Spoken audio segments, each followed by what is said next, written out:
Hey guys, Photoshop Pro Help here, and today I'm going to be showing you how to create the L'Oreal effect, which is a lovely vintage retro feel, and lots of photographers use this and it works great on portraits. As you can see, this is the effect right here, and I'm going to go and take it off just to show you the main original image. So here's the main original, and here's what we've ended up with. So as you can see, a really nice vintage and retro feel. So anybody who loves the vintage and retro feel, this is how you make it. So we're going to go and put our main portrait into Photoshop. So I'm going to go and take this off. And first things first is we're going to go and play around with the adjustment layers. Now this effect only takes 4 adjustment layers to complete. So first things first is we're going to go down to the bottom on the right hand side. You'll see a little black and white circle, click that. This is the adjustment layers. So we're going to go and add a photo filter. So go down to photo filter. We're going to go and click color. We're going to go and click the color itself. And the code for this color is going to be C8B. So C8B F80.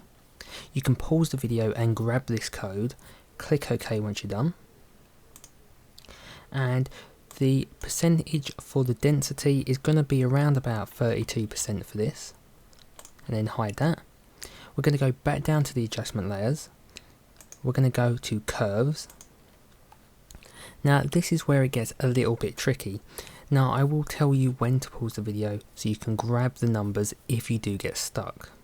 So we're going to be on RGB first of all. So we're going to go up to the top right hand corner, which is this point right here. We're going to go and click that point, and we're going to go and change the input to 242, and you can pause the video and grab the input and the output locations. So pause it now, and then we're going to go back up to RGB. We're going to go down to red, and then from here we're going to go and add a point in, and you can add a point anywhere you want. And then from here we're going to go and change the input of this to 169, and we're going to go and change the output of this to 159. So you can pause the video now and grab the inputs and the outputs, and then once you have done that, we're going to go up to greens. Now this is where it gets a little bit tricky again. We're going to have 5 points into this, including the bottom left hand side and the top right hand side points. So we're going to start off with the bottom left hand point. So we're going to go and click that point, and the input is going to be set to 0 and the output is going to be 26. Again, pause the video from here. Then we're going to go and add a point. You can put a point anywhere you want, and then the input for this one, which is the second point, which is going to be 86, and the output for this is going to be 102. Again, pause the video if you need to.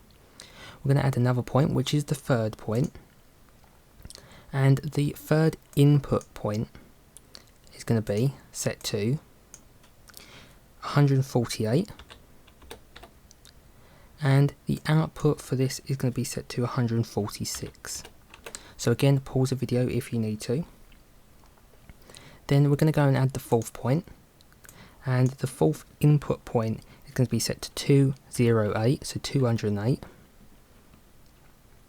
and the output for this is going to be set to 181, so 181 for this. Again, pause again, and the final point can be left alone. We don't need to change that.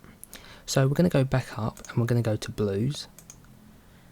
Now the blues are only going to have 2 point put in, so we're going to go and put a point anywhere, and we're going to go and change the input for this, and this one's going to be 66 and the output is going to be 77. Again, pause the video if you need to, and we're going to add another point, and the input for this one is going to be set to 209 and the output is going to be set to 155, so 155 for this. Now we're just going to go and close that down because we don't need to play around with this anymore, and we're going to go back to the adjustment layers, and we're going to add another photo filter. So click photo filter, we're going to go down to color, click color again, and the color code for this is going to be 7E So 7E099, sorry, 9DD. So you can pause the video from here. So the code is 7E09DD, and then click OK. And the density for this is going to be set to 23%, and then we're going to go and hide that. We're going to go back to the adjustment layers, and we're going to go and add another photo filter. But from here we're not going to go and click color. We're going to go to the drop down menu, and all we're going to do is we're going to go over to blue. From here we're going to go and change the density to 12%. Once you've done that, we're going to hold down Control on our keyboard, or Command if you have a Mac, and we're going to go and select each of these layers, and then press Control or Command and G if you have a Mac, and we're going to group them. And there we have it. That's the L'Oreal effect, and it was really easy and simple, and it only took 4 adjustment layers. Now you can go back in and play around with these and really get the desired effect. So that's pretty much for this effect. I've hoped you had fun. Please comment, rate and subscribe, and I'll see you next time, guys. Bye for now.